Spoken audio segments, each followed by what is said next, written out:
It's preparing to live stream the meeting. Dum dum dum dum. See a little progress bar. Well, that's good. Yes, we're making progress. Yes. Okay, Beats the we're live. We're live. Now I'm going to start. If it lets me. Okay, we're live. It's on. Oh crap! Here I've got it is. There, okay. I muted. Uh-oh. Well, no, I purposely muted. F-bomb averted. the video that started playing on my computer, so I didn't hear myself twice. All right. And it does not let me go live also to Facebook at once. So that question's answered. Right. So we're live on YouTube. So hopefully somebody is going to help us post a YouTube link in Frequent Miler Insiders, maybe. It might happen. We'll see. In the meantime, we have important topics to discuss while we're waiting for people to join live, such as important key topics. Are you a cat or a dog person? I am a cat person through and through, all the way. Like, not even a question, hands down. Yes. My wife is a dog person. She wants like a really big dog, and I just want a cat that I can sit and pet when I want to and totally ignore most of the time. And what kind of pets do you have at home? Well, we have a dog, a dog and a cat. So one of each. One of each. So that, at least that's a balance. Although my wife is very allergic to cats, so I doubt that there will be another cat in the future. But she loves them, not necessarily enough to get another one, I don't think. See, the thing for me is it's tough. Like, you gotta have somebody to take care of the dog if you have a dog. So that's always a bit of a challenge when we want to get up and go. But I don't know. What about you? I think I know the answer to the question for you. Oh, I'm curious what you think. What do you think? I mean, I feel like you always post pictures of the cats like laying on you while you're working, but I think you're a dog person. Like, I think deep down you're a dog person. Really? Why do you think that? Oh, Carrie just joined us. Hi, Carrie. Hi, Carrie. Live. That's our creative director, ladies and gentlemen. Live TV creative director Carrie behind the scenes. Hear it. Yay. So you said that you think I'm a dog person. I think you're a dog person. Why do you think that? Well, I know that you were very attached to Ollie. I know that Ollie was a key member of the family, and I saw some of the pictures you posted, of course, towards the end for Ollie, and I know that was a tough time. And I know also from having dogs before that you get attached to a dog in a different way. I feel like a lot of people do. It's a cat. I've loved cats, and we've had some cats over the years that meant a lot to the family. But a dog, just you play, you go out for a walk. It's a different kind of connection, right? Yeah. So I'm a cat person. I've always been a cat person. I am. Yeah. I like dogs. It sounds a lot like you. I like dogs. I like them a lot. Carrie's back. Hi. And it's live TV. I don't know what's going on there, but it's kind of fun.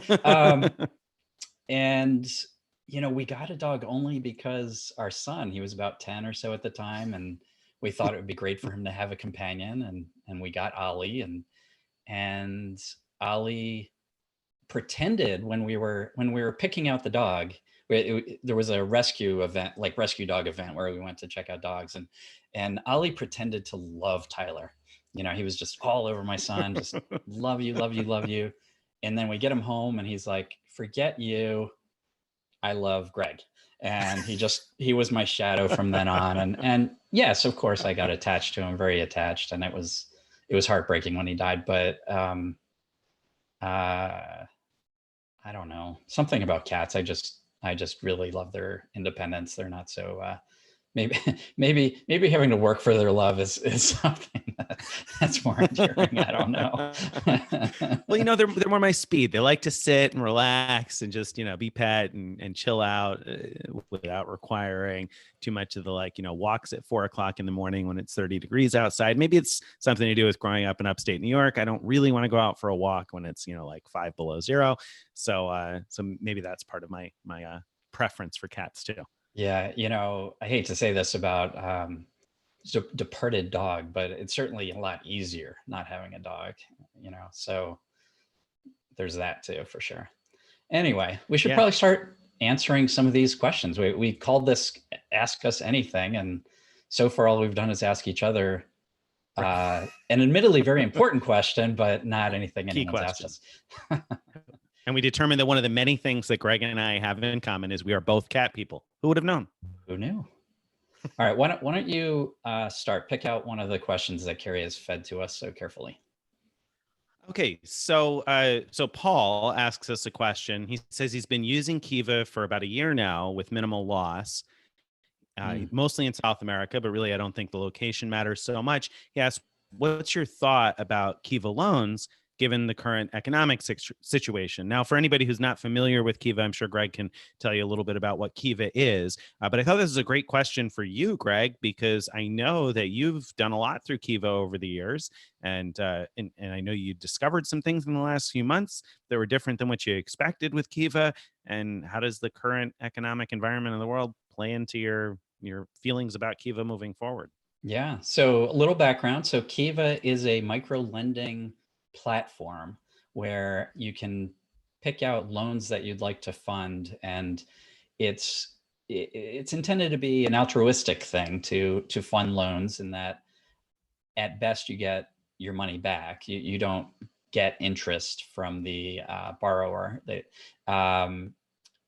And I've used it for years, both as a way to do something altruistic, but also to increase credit card spend a lot, because they don't charge anything to use a credit card to fund these loans. And once the loan has been funded and then paid back, you could then withdraw that money to PayPal as cash, and then use that, of course, to pay your credit card bills. So it's not a instant manufacturing spend process, because it takes at least about 6 months for a loan to go through all those steps. But if you have the money to float, it's a great and very easy way to do it, because you could just use your credit cards directly. You don't have to worry about buying gift cards or anything like that. So yeah, a few months ago, I wrote a post about how I'd been tracking the data of my Kiva loans, and I saw that the defaults were a bit more than I had expected. To give you some context, I had expected substantially less than 1% defaults, but I was getting a little bit above 1%. And so it's still not like scary numbers, at least that I had recorded up till now, but it's just that it was a lot higher in defaults than I expected. That said, some readers commented in that post about ways to reduce defaults further, and I've been trying that out. And so I'll eventually know whether that works. I don't yet, but in the meantime, the question is, what about now? Like, are we just throwing away money by funding loans now? I'm sort of adding my own terminology to this question. Right. I mean, because now obviously the current economic environment, it's just unbelievable. Nobody would have ever anticipated this. But, when you look at airlines that are looking for a bailout and companies going out of business and that sort of thing, and 6 million plus people unemployed in the US, I've got to imagine it's going to be really hard to get anybody who can pay back their loans in some of these developing countries, right? Yeah, I would think so. I mean, I don't have any good sense of, some of these, a lot of these loans are in extremely remote locations, and I don't have any sense as to whether a world financial collapse is going to hit them anytime soon. Like, are they already sort of living under the conditions that everyone else is headed in that direction towards? I don't know. So, I don't know how severe it will be. I also don't know. There might be a delay. Like, a lot of travel providers and restaurants and things that are in heavily tourist areas have already felt the pain and have been feeling it probably for the last month or two. But maybe some of these, even if it does hit them, it'll be maybe 6 months down the road, potentially.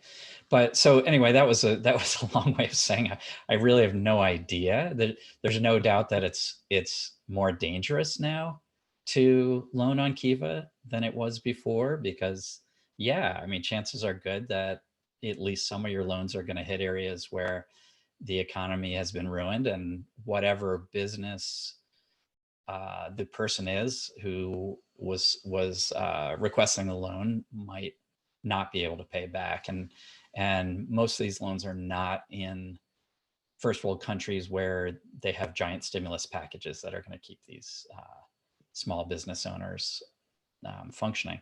So will you keep using it, or are you going to keep funding through so Kiva? yeah, it's a well-timed question, because I have my Kiva donations set up, or not donations, but contributions, I guess, set up to pull from my credit card automatically at the first of every month.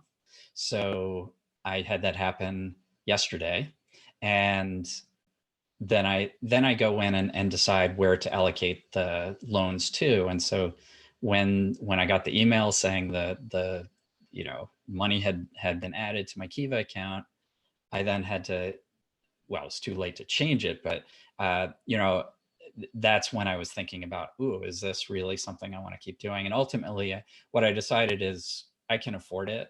The amount that I've been doing anyway, I can certainly afford it. If I do lose it, I mean, it won't be fun, but if I do lose it, it's because the people who got it really, really needed that money. And so then I'll be doing something nice. Unfortunately, I don't think even if I lose it all, I don't think it counts as a charitable contribution. So I won't even save on taxes doing it that way versus contributing right to charity. But yeah, I'm going to keep going. I think if anyone keeps going, though, you have to realize that there's a very big chance that your defaults are going to be quite high. Yeah, and so it's kind of the same thing as going to Las Vegas. Same rule, right? Don't play with more than you can afford to lose. And I think that's probably the case for Kiva in general. Though, of course, over the years you've done this for a long time, and you certainly haven't lost it all. I don't think, or at least not on many loans, lost a significant portion if your default rate has been around 1%. So it seems that the risk level is over the long haul relatively low. So now, I guess, of all times, maybe if you're going to put any money into it, you have to accept that maybe you won't get it back. But I think you made some really interesting points, though, in the sense that obviously this money is generally going to places and people and types of businesses that perhaps are less affected by the economic meltdown. That's an interesting. The other thing, if you're somehow smart enough to know, clairvoyant enough to know what types of businesses are going to be recession proof, you could look for loans that are looking to fund that type of business, right? So maybe maybe food vendors will be okay. I don't know. I don't know what that answer is, obviously, and if I did, I would be betting a lot heavier in the stock market than I am now. But and this would be a totally different Ask Me Anything. Well, all right, very good. All right, so I got another question here that popped up that I was pretty interested in getting your take on. So Roger asks a good question. He says, once you've gone through all the cards on the big banks like Chase, Amex, Citi, et cetera, and the medium banks don't approve you, like the Capital Ones of the world, and the Bank of America and Barclays won't approve you because you've opened too many cards recently or too many cards in the last couple of years. Do you MS on your current cards or and wait? So do you MS on your current cards and wait in order to be able to someday get approved for those cards in the future once you've slowed down on new cards? Or do you go after lower value sign-up bonuses? Do you go after some of those like odd banks or even the big ones where you could get maybe only $100 or $200 for a sign-up bonus? What do you do? MS and wait, or go after the smaller bonuses? Well, I think the answer I would give right now is maybe different because of the coronavirus situation than I would give normally, because I don't think this is a great environment right now for MS. It's pretty hard to buy. Well, it's easy to buy gift cards. It's hard to liquidate them right now. So I think the answer for now, at least, is go look at the smaller sign-up bonuses and see what you can get approved for and go for those. But also look at bank bonuses, signing up for bank accounts and go for those as well. What do you think? Yeah, I saw the question and I thought, that's a really interesting one, because generally, I would say that those smaller sign-up bonuses aren't worth the time and the an effort if you can continue to go after some of those bigger ones. And personally, I've done more MSing over the last couple of years than opening new accounts because I've been able to earn the points that I want that way. So I think that my advice would be kind of mixed, but I think you made a good point in that right now, looking to MS is just very difficult unless you have one of those niche sort of things like, Greg mentioned Kiva loans. Obviously, we were talking about that a few minutes ago. If you're going to do that kind of thing right now, obviously that can still be easily done from home. But certainly the gift card money order route, I mean, maybe you're going to the grocery store now and then. And when you go to the grocery store, I guess you could probably pick up a couple of money orders. But it's certainly not going to be something you can do in volume. And at the same time, right now, picking up $200, maybe not a bad deal. So I guess my advice to match Greg's to go after those smaller bonuses now, only because of the coronavirus. If not for that, then I guess I would say to continue going after whatever big bonuses you can. But I guess what happens if you can't get those big bonuses? Like if you aren't going to get approved for the big bonuses, and let's imagine a time without coronavirus. Would you say MS and wait, or would you say to go ahead and take the smaller ones? Is it worth waiting for the big ones? Is your opportunity cost too high there? If you could pick up four $200 cards? I'm not really sure it's a either or at that point. So, when it's hard to MS, then MSing just enough to meet the minimum spend requirements is doable, and so you can do the credit card bonuses. But if MS were not limited, then you could do both, and I'm not really sure what the advantage would be of sticking to just one, except maybe it's simpler. Well, I think many of the smaller bonuses are not business cards, right? So they would add to your 524 account and add to your 234 account, perhaps with Bank of America. Or I think the question was originally supposing that you were having trouble getting approved for Bank of America, Barclays, Capital One, because they don't like a lot of new accounts. So, do you hold off an MS and wait until you don't have so many new accounts and then try and go after your venture cards and your, Barclay cards and things like that? Or the other way around. And I think that oftentimes we get caught up, and I've done the same thing before, waiting and saying, okay, well, I'm going to wait until this bigger bonus comes along, or wait until, until I'm under 524 or whatever. And the opportunity cost, the number of points that you're giving up in the meantime while you're waiting, it gets really high. And so you'd have to MS a lot to make up for the number of points that you're just leaving on the table. So I guess my advice generally would be, once you've got those chase cards that you want, pedal to the metal, right? I mean, open what you can when you can. I think that's the key. Once you get those cards that you most want, so if you're in a situation like you really want that Hyatt card because you want to be able to MS globalist status, then you have to wait. You don't really have any choice, because you have to get under 524, which, for those who don't know, means five cards you've signed up for if you've signed up for 5 or more cards in the past 24 months, Chase won't approve you for a new one. So you have to wait till that 5th one slips off, or the first of the 5 slips off your the 24-month window. Anyway, and that's where strategy is really important, because you want to make sure you do have those chase cards that you want, and then once you do, then you can go ahead and play around and open the other things that you want to open. But I will also add to that. I just said then pedal to the metal, right? But I also should say that in the current environment, I wouldn't advise pedal to the metal kind of a thinking. Right. In the current environment, opening a card or 2 might be okay, but I imagine that approval standards are going to tighten up and banks are going to get a little bit nervous. So, if you're trying to do any kind of large scale MS right now, and MS, manufactured spending, for those unaware, spending money on your card and trying to get it back, essentially. I think that those types of activities, high applications or high manufactured spending right now, is probably riskier than it is most of the time. So I totally agree. Totally agree with that. The banks are worried that people are gonna, run up the credit to the limit and then completely default and go into bankruptcy, and so they'll be stuck with that bill. All right. So, Nick, here's another question Okay. from David. Do you think that most airlines and hotels will extend their time periods or reduce levels of miles required to retain frequent flyer status? Good question. Yeah. So we talked about that a little bit on a recent podcast, and I wrote a post about it. And essentially, I think that everybody is extremely likely to reduce the requirements to earn status this year. I think everybody's waiting because nobody knows when we're going to be able to travel again. You know, I asked everybody a month ago, they would have said, "Well, we think the beginning of April." And now I saw Andrew Cuomo saying yesterday they're thinking that the peak in New York City might not be until about the end of April in terms of cases. And if that's the case for New York City, it's going to continue to spread across the country into other places. So, maybe we're not looking at a restart to like normal because we're talking about if that's a peak at the end of April, then we're talking about continuing into May for sure until at least the end of May. So, are we going to restart travel in June, July, August, September? And so, of I don't course, know. yeah, and nobody knows. And so, why bother setting up your elite qualification requirements right now when you have no idea if people are going to have 3 months to qualify or 2 months to qualify or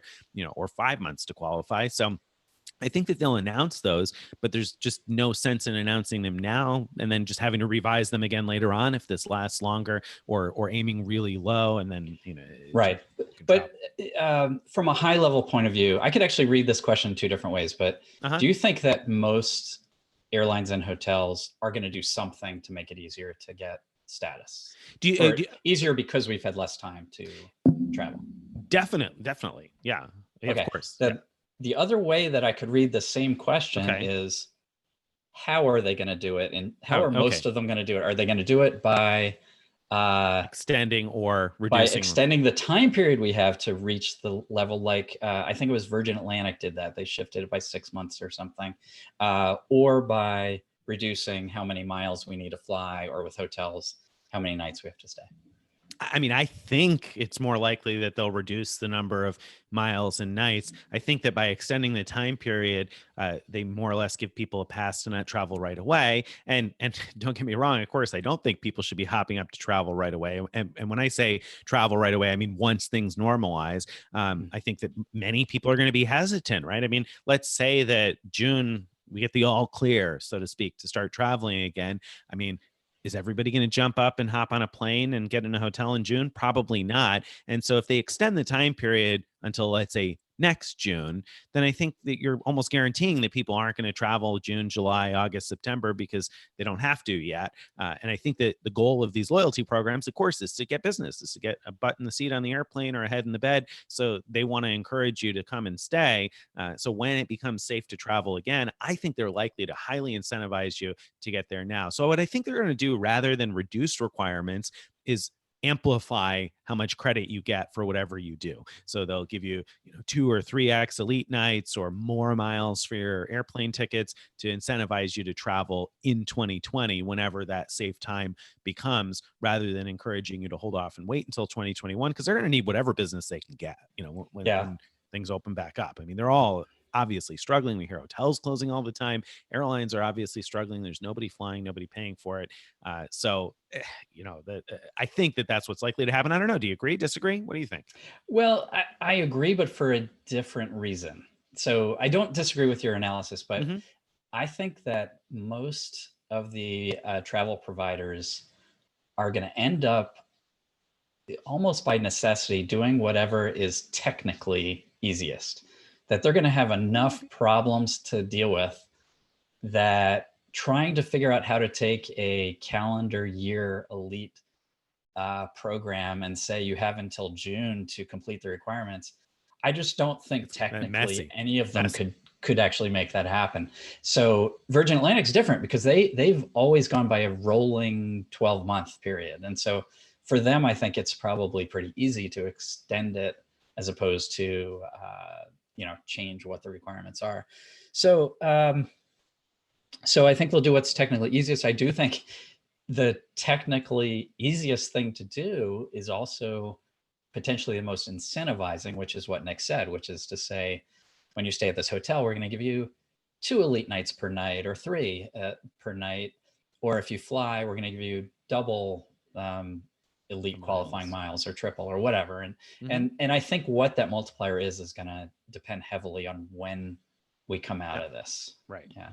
Right. I totally agree. And I think it's not impossible that status will get extended for free, but I think that it's Right. unlikely that anybody is going to tell you now that they're going to extend status for free, because then that's Mhm. basically just throwing in the towel and saying, okay, we don't care about getting any more customers this year. And while on the one hand, the part of me that's saying, oh, we all need to be safe and it's good to discourage people from traveling, like there's the big personal part of me that says that. And then there's the flip side of me that says there are people that work at those hotels. There are people that are very much tied into the revenue of those places, and so they need to bring in business somehow. So I Yeah. understand that they're likely to incentivize people to stay. I do think that at least some of these programs, though, are going to go towards extending status for free. I'm, in hindsight, not surprised that Radisson did that. I'm a little surprised at Hilton, but not totally surprised that Hilton did the same thing, because they give away status with their credit cards anyway. But I think that when you talk about Delta and United and Marriott and Hyatt, it's going to be a while before we have any news on that. Yeah, yeah. And the longer this goes, if this gets towards the end of the year without travel opening up widely, then they'll all have to do something where they Right. basically just say, whatever stat, at the minimum, whatever stats you had last year, we're going to just give it to you now. But because there's just no way that they Right. would have any way to incentivize you to get there. But so I think if it goes that long, I hope it doesn't, Right. that we'll see that happening. And I think we might also see things like targeted promotions where they just say, we like you for whatever reason, you have our credit card, so we're going to give you gold status for a year. That kind of thing actually used to happen. I remember that happening 10 or 15 years ago fairly routinely, with like hotel chains, for example. And so I think we might see that kind of thing as well.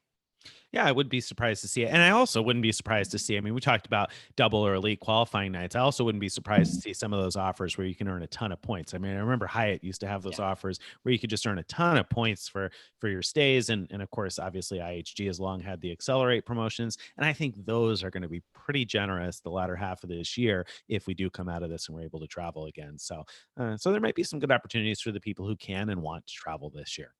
All right, I'm going off script. I'm Okay. going to ask you a question that has been a little bit on my mind.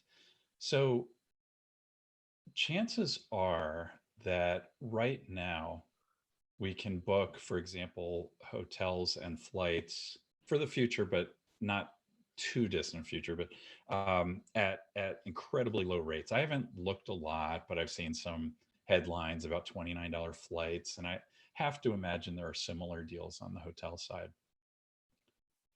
Have you thought about, like, let's say with hotels, for example, just booking a bunch of these insanely low deals just in case when it comes time for that, there's a promotion that's so good that it's just worth it, keeping it versus canceling it before going. I haven't put much thought into it. I was looking at my future reservations on Marriott yesterday because I had a couple of reservations this year that I haven't canceled yet that I know I'm not going to actually use. But then I saw a couple of reservations at the end of the year that I made for a Category 1 property that was going up to Category 2, and I was like, oh well, great, I'll still have those nights there. So if they end up giving extra elite nights and that sort of thing, that's good because I already have that. So same kind of thing here. That's not a bad idea to reserve what you can now, especially because a bunch of the chains are giving flexible booking policies. I can't remember Marriott's off the top of my head, but I know with Hilton, for example, any reservation made by June 30th of this year for any time through the end of the booking calendar can be canceled up to 24 hours in advance. And I mean, that's pretty amazing, especially when you consider some of those places like in the Maldives and Bora Bora and stuff like that often have like 30 or 45-day cancellation windows, and it's even the advanced purchase rate. You can book the Right. advanced purchase rate up to June 30th. So I have thought about that, looking, and I haven't done it yet, but I have actively thought about looking for really cheap advanced purchase rates on Hilton and booking them, because every now and then you find one of those crazy things where the rate is ridiculous. So I think that's a really interesting idea, and I think that there really aren't any losers in that, because obviously the hotel chains want you to do that. They'd like you to make some reservations. Obviously they're hoping you'll stay, but I think they'll take a speculative reservation over no reservations. So yeah, I mean, I think that's probably a pretty good idea. Have you done it? I haven't. I've been very tempted, not to try to get in on a deal, but been very tempted by the incredibly cheap airfare to Hawaii, and the particular flights that look the most attractive to me, though, that were on this like really cheap rates, only went till about the end of May, and I I don't think it's likely that even if I could leave Michigan to do that, I think Hawaii would put me in quarantine when I get there. Right. So, while, if I have to be quarantined somewhere, Hawaii is probably as good a place as any, but yeah, I'm not going to do that. So if I see those kind of rates though in, I don't know, maybe later in the summer or ideally in the fall or winter, then I'll definitely jump on those. Yeah, I mean, I've been looking for flights. I've been actively looking because I have a United voucher that I want to use on something, but I've been actively looking for like, the end towards the end of the schedule, and I haven't yet seen the thing that I want to book with that. So I am keeping my eye out though, and I know United has the free changes on reservations made by April 30th. Of course, there's some gotchas in there. I still think that if you change it to something that's cheaper, I don't think you get the money back or the difference back, if I remember correctly, unless they've changed it. So I have to go back and see. They keep changing policies on these things, but anyway, so I've been looking more towards the end of the schedule, and I've been looking at flights to South America to see if I found a deal, and I just haven't found the right one yet. But I am keeping my eye open for flights though too, because I'm sure that, like you said on a recent podcast, the deals are going to get better. They're not going to probably get much worse. So I keep my eye on it every day to see what's new today. I have seen some of those cheap Hawaii fares, but they've all been way too early for me. So I feel like the best airfare deals are still like, April and May, and obviously we're not going anywhere in April and May. So hopefully things will expand out beyond that in the near future. Yeah, definitely. And by the way, I've been playing with my mic here because I'm hearing from our technical team that my sound has been going in and out or something. I don't know if you've heard that. No, Nick. Yeah. Have you seen the movie The Dark Knight? Because Bane has joined us. Oh, it's that bad. Well, it is. I mean, I guess Bane's a bad guy, but no, it's just, this is the same mic I always use. Oh, there you go. Well, I heard you normal for a second there, but yeah, it definitely is like going way down there. And I was like, is that just on my side? And then I saw the technical team notes. So, so yeah, I don't know. I'm going to try unplugging and plugging back in, and we may experience technical difficulties. In the meantime, I don't know, sing a song or something. Nobody wants to hear me sing a song, that's for sure. But I will take a look at the next question here that I was going to answer. I got to back up just a little bit. There we go. So somebody mentioned, speaking of liquidating, what do you advise is the best way of liquidating from home, not including paying taxes? And so he was asking about liquidating gift cards if you are manufacturer spending, if you're buying gift cards and looking to liquidate those somehow. Obviously right now we've said already that going out and buying money orders and that sort of thing obviously isn't a good idea when we're supposed to be staying at home. So do you have any tips for liquidating at home? Now he says other than paying taxes, and I think we should at least briefly touch on that too, but do you have any other ideas for liquidating gift cards? That's literally the only. Oh, let me first ask, is my sound any better now? It is. It's much better. That's really why I was asking you, because I wanted to make sure that it was better. The whole point of this question is to see how my sound is. Yeah. Literally the only at-home good option that I can think of for liquidating gift cards is paying taxes. Now, there are other options for liquidating gift cards at home, but I think in all cases that, at least that I can think of, you could just as easily use a credit card. And so you're skipping that whole step of buying the gift card. Now, it might still be worth it when you're getting 5X buying the gift card.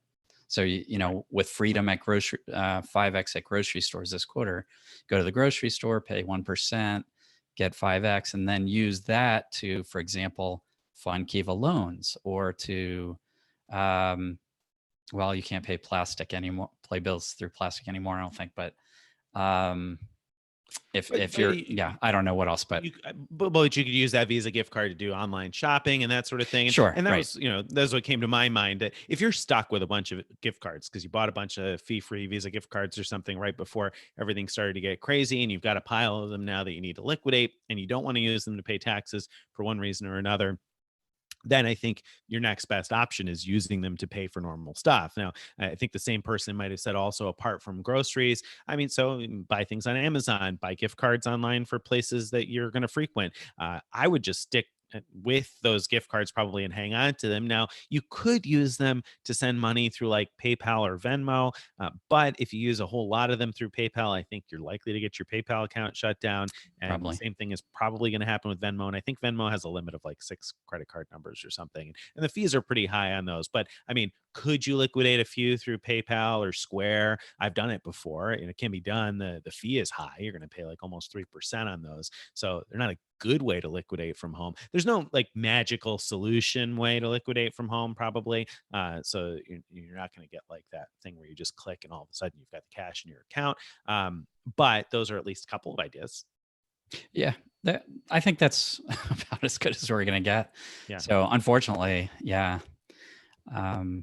So we have a question about the ducks on my shelf. Okay, I saw the question and I didn't I saw the Lufthansa ducks and I was like, what about Lufthansa ducks? I was like, okay, I don't know anything about that. It must be something for Greg. And now it makes sense now that you point out that they're on the shelf. So elf on the shelf. Yeah, but it's interesting because I was on a call with another person yesterday who thought they were Hilton ducks, and the truth is it's a mixture of a lot of different ducks. There is a Conrad Hilton duck. There are Lufthansa ducks, which you get in the first class lounge when going through Frankfurt or Munich. If you go into the like shower or bath room, they'll give you a duck. And but a lot of them are from the St. Pancras Hotel in London that I've stayed at a number of times, which is a Marriott property. And if you stay, actually, maybe the regular rooms have them too. I don't remember, but certainly if you stay in their suites, you get a duck. And I find if you tuck that duck away somewhere, a new duck appears the next day. So it's magical. We usually go home with several ducks. Yeah. So that probably wasn't the question. I don't know. Well, I mean, it could have been the question. I only glanced at it. So now I have a question about Lufthansa though, because you brought that up in the first class terminal, and I've never flown Lufthansa first class. I've only flown their business class, which I think generally most people would say is like, meh, it's much more comfortable than flying economy, but nothing special to go out of your way for. So Lufthansa first class, I know you've flown Etihad apartments now. I think you've flown Singapore first, maybe Singapore Suites. Yep. Singapore Suites. Okay. Yeah. And maybe Cathay Pacific. I can't haven't remember. done Cathay yet. Okay. No. So how does Lufthansa compare? I mean, is it worth the trouble and the high fees you'll pay with most airlines? I mean, we know that you can book those first class awards through Avianca without paying fuel surcharges. But if you book them, I think through basically anybody else in the Star Alliance, you're going to pay a lot of money in fuel surcharges. Is it worth it? How does it compare to Etihad? I mean, both United and Life Miles don't charge the booking fees. You mentioned Avianca because Avianca Life Miles, because their award prices for first class are way lower than United's. I mean, United has very, very high first class award prices for partner airlines. So yes, Avianca Life Miles are the way to book it, whether it's a good value or not. Let me back up though. If I remember right, I don't think you can go into the first class terminal, or sorry, first class lounge. So they have both a standalone terminal and first class lounges in Frankfurt, and in Munich they just have the lounges, but they're all incredible. I can't remember exactly what the rule is, but I think to get in the terminal, you have to be departing Frankfurt in first class on Lufthansa, not on a partner. And I think to get into lounge, you have to either arrive or depart. You have to arrive and be connecting through, or or be departing there to get in the terminal, or in the lounge. Sorry. The first class experience itself, I didn't think was that amazing with Lufthansa, in flight. So interesting. What Lufthansa has that's best in class, in my experience, is their ground services. So, anyway, let me just describe an experience that I had to give you an idea what it's like to transit through Frankfurt or Munich flying Lufthansa. So my family, we flew to Paris through Munich. So we flew first class to Munich, and then it was business class onward to Paris. And so we arrive at Munich airport, and we get off the plane, and there's a woman with a sign telling first class passengers, no turn left here, letting us know where to go. And so this is before doing anything with passports at all. So we go into the lounge. They say, let's collect your passport, so we'll handle all of that passport control stuff, and go enjoy yourself. And at about this time, come back here because your car will be waiting to take you to your plane. And so you get to go enjoy the lounge. You never have to deal with the whole security stuff, the passport control stuff. And then the lounge itself has first class dining. That's sit down, a menu, waiter comes, they bring you fantastic food.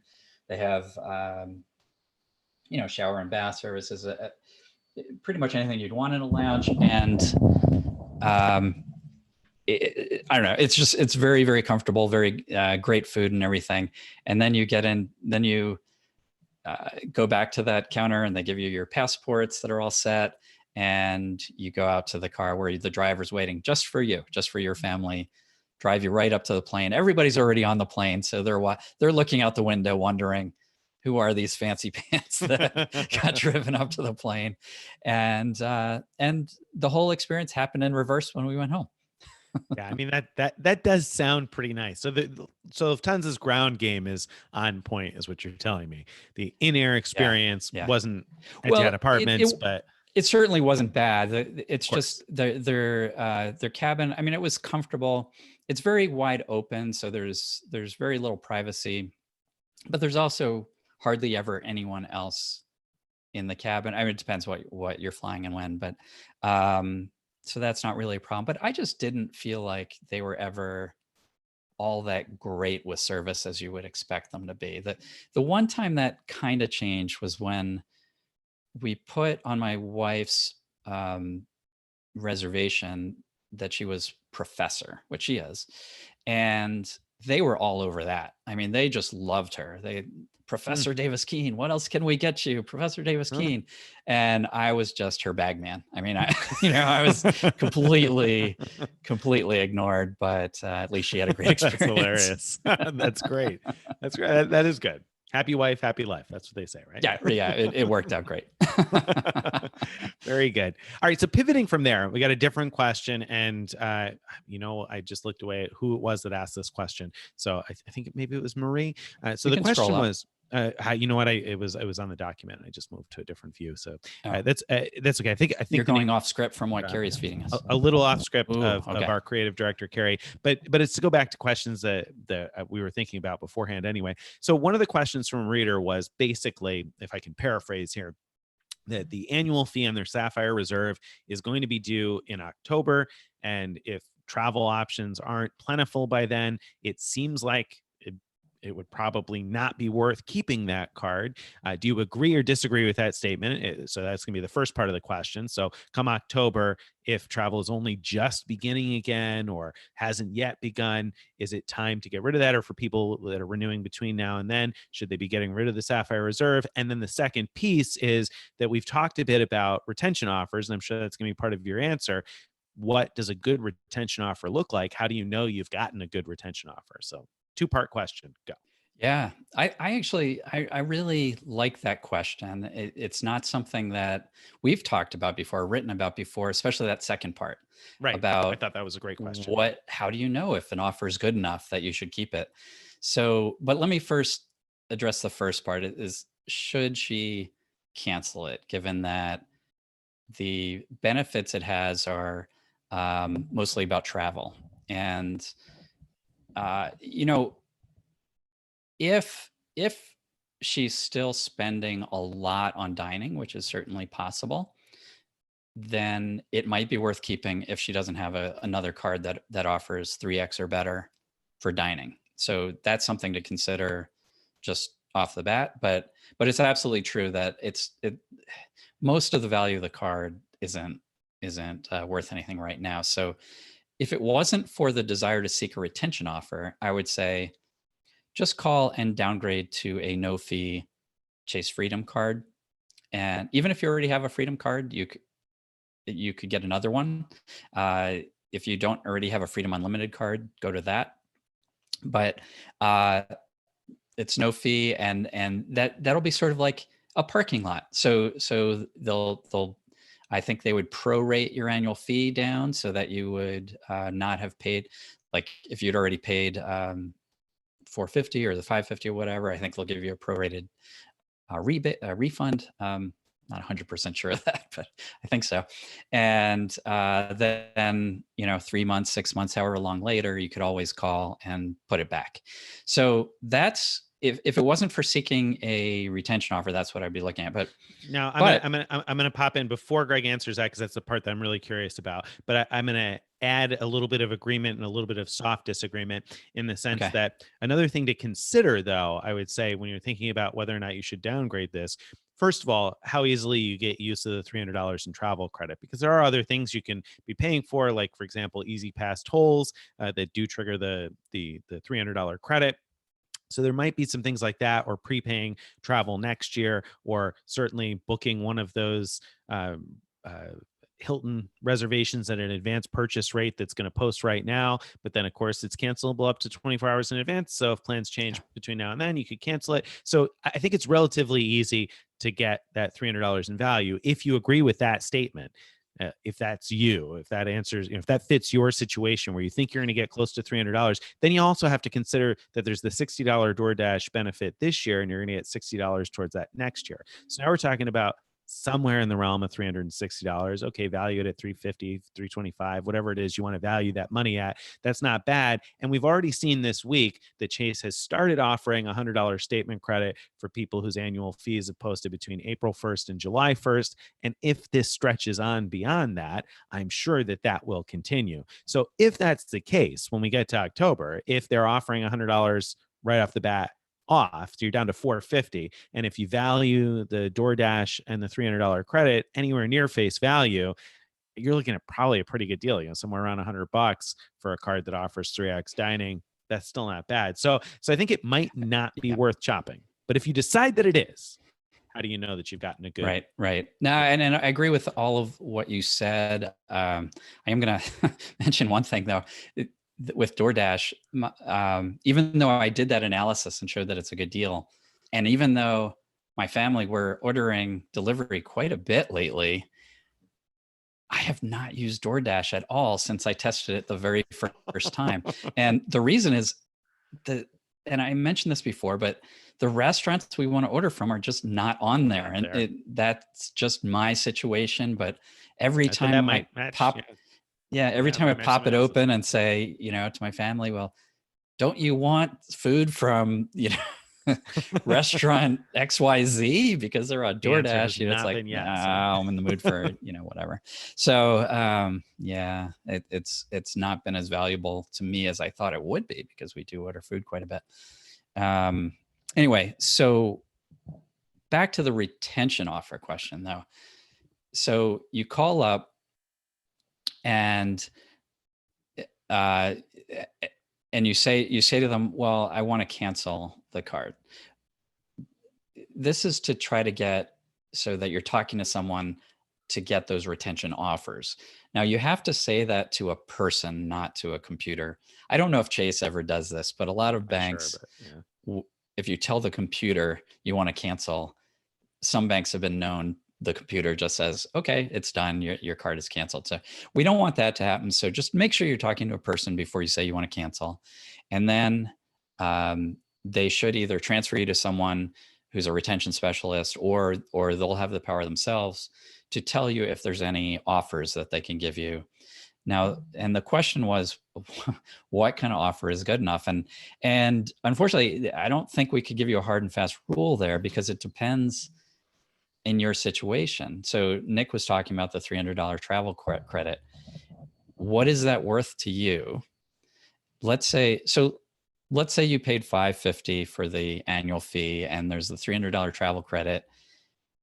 Is it worth zero to you? And are all the benefits worth zero to you? Then you would want a retention offer that's worth the full annual fee.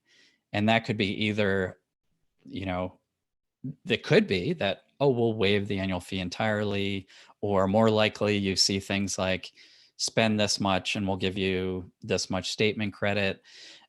You're not going to see it's very, very unlikely to see a $550 retention bonus. I haven't seen anything like that in a long time, but at least on Chase's side.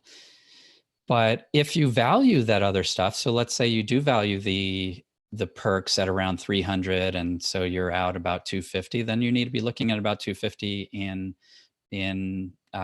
retention offer, and you want to be thinking about what the points are worth to you, because it's very common for them to say things like, we'll give you $200 or 20,000 points. Well, if 20,000 points are worth more than $200 to you, which they should be, then take the points. And that's an example where that would be, to a lot of us, worth the 250, and it would be enough to say, okay, I'll keep the card for another year. Yeah, and I think it's also worth noting that you should always ask if there are any other offers available. Now, Chase, I don't know that this is necessarily the same, but I know with Citi, for instance, that there are often 2 or sometimes 3 different retention offers on your account, and the retention specialist is probably initially going to read you whatever is worth the least. I assume that they basically get paid to keep people with their cards as cheaply as possible. So the first offer they read you is probably not going to be the most exciting one. So you may want to ask, are there any other offers? And I know, at least with Citi, that they will definitely tell you if there are any other offers on your account. And it's usually not up to the representative's discretion in these cases. Usually there's just a set retention offer or a set number of retention offers that are targeted for your account specifically. They can't just make one up. So generally speaking, you're going to get what you get, and then it's just up to you to decide whether or not that's enough. And so I think having an idea of what you want before you go in makes a difference. If you know going in that you need something worth $250, then figure out how many points is worth $250, or $250 statement credit will do it. So you have to determine how much you need to get to make it worth keeping that card. Yeah. And I think with Chase, the retention offers tend to be more straightforward. So I think that's exactly right. That's what you should do. Go in with an idea in your head of what will be enough. Citibank, it's harder. Citi's much harder. They usually offer you like 3 different choices, and they're usually pretty complicated scenarios. And it takes a lot of thinking often to figure out which one's best. And it's not always clear at all. But a tip on that is to Google Flyer Talk and whatever card it is you have. Like, let's say you have the Citi Premier, Flyer Talk, Citi Premier retention offers, and you're going to find there's a thread at Flyer Talk where people just list all of the retention offers they've been getting along with the date that they've gotten them. So you'll get an idea of what people are being offered, and likely you're going to be offered something similar to what other people are offered. You might not get all of them or may not get the best one, but that way you can crunch the numbers in advance and have an idea, okay, this is an offer that I would take, and this is an offer that I wouldn't take. So that would be a good idea before you go into it, because chances are very good that whatever you're going to be offered, somebody else has already reported on Flyer Talk somewhere. So I would do some research there with that. Yes. So it feels like we just started, but I'm getting the 10-minute, actually 6-minute now warning. Right. So we only really probably have time for one more question. Well, and I think that there's a question that I mentioned the Citi Premier there, and there's a question that I've seen a couple of times come up. So I think there's a few people interested in it. So I'm going to throw this one out there. And if this one you have a quick answer for and you have another question in mind, then I'll let you go ahead and throw it out there. Otherwise, the question that I want to hit is last week on the podcast, we said that the Citi Premier bonus is probably as good as it's going to get, and maybe it'll go away. We speculated at the fact that maybe that bonus will go away because that tends to be the kind of thing that Citi does. Those bonuses on the Premier and Prestige come and go, and when they go, there's just no bonus at all. And so we thought maybe if the economy is not doing well, Citi might pull the sign-up bonus altogether. So we thought it might be time to jump on it now if you're interested in a Citi Premier. Do we still believe that's the case now? And I thought it was really funny the way somebody worded it here. I think it was Maurizio said, do you still believe that, since a week changes a lot these days? It does. A day changes a lot these days. It's so true. Things have changed so much in the last. So it's funny. I still believe it, but we just saw that Citi came out with an enhanced AA business card offer, and so, which is so weird. I mean, it's so opposite what every other bank's doing. And Citi has always been a sort of screwed up bank in like the weird things they do. So it's I wouldn't use that though as evidence that they're going to keep the Citi Premier 60K offer around. Citi is like a random, totally unpredictable. And you know what? The advice with Citi, if you have the 60K offer available and you think you want it, it's always true. You should probably get it now, because yes, we've seen them just randomly decide, oh, we don't want to provide offers anymore for the Citi Premier or Citi Prestige or both. And so, I still agree with that. And in the off chance that the offer increases, just like we mentioned with Chase last week, Citi has historically been really generous about matching new offers. So if we're wrong and they instead decide that they all of a sudden want to increase the bonus wildly, because you never have any idea what Citi's going to do, literally like the opposite of what everybody else is doing, it seems at the moment. So you never know. And if they do, if they throw it up and make it a 100K offer, there's a very good chance that you'll be able to send a secure message and get matched to the higher offer. So yeah, I would totally agree that I think the Premier is totally worth considering right now. All right, we have one important question to ask you. I'm going to give you your choice. Do you want to answer how to book an ANA around the world ticket? Okay. Or do you want to tell us where the heck your fedora is? Well, it's right here, right? Come on now. Come on. You didn't think I was going to roll out of here naked, did you? I mean, it's right. Maybe I got to move that a little bit. I love that you had the sunglasses ready too. Oh yeah. I mean, come on now. We're serious around here. It's time to relax. It's we're at home. We're working from home, living the life, right? So there's my hat for anybody who is curious travel fanboy out there. I know that you were giving me a hard time over my hat not being big enough to be cool and not being small enough to be subtle. And this is me right here saying, hey, it's okay. I don't even care. I gotta move this though. I can't do that with the headphones, and I can't hear Greg without it. So we're gonna put it right on top and show travel fanboy that I really don't care about looking cool. Okay. So even more important than the hat is it looks like your bed is nicely made in the background there.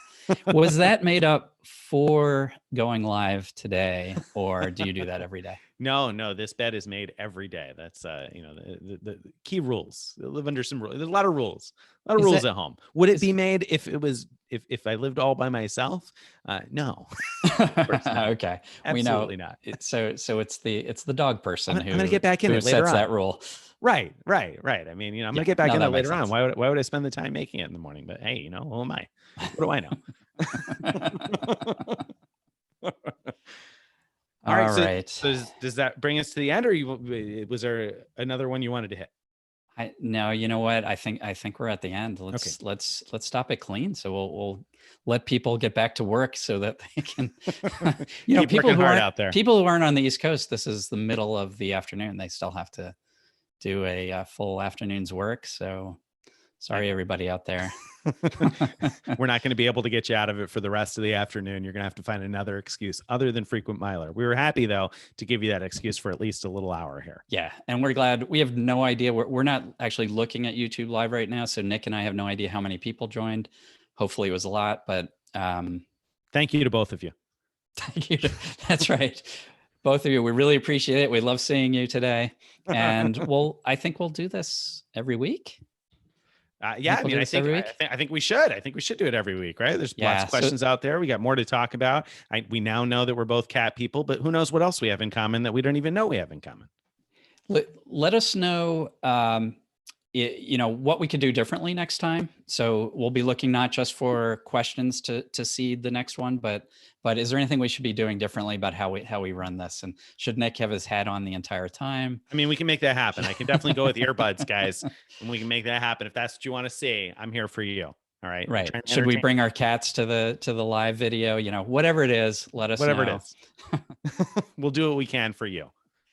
And let us know if you want to see Carrie live as well, or if you're fine with her hiding behind the scenes and just popping into the video every now and then. Every now and then, right? Unexpected. Thank you very much to Carrie, by the way, because she did a great job. And thank you guys for all the support. I got to say, I should have said this at the beginning. I'm going to say it now. Thank you guys for the support. There were a lot of great comments on yesterday's post, and so those of you who read yesterday's post, you know what I'm talking about. No, thank you. Right. And so, I don't think we need the usual goodbye song. Everybody knows who we are. Everybody knows where to find us. So next week, same time, same place. That's right. See you next week. All right, everybody. Bye-bye. I have to figure out how to turn this off. Oh, we'll see. I don't know.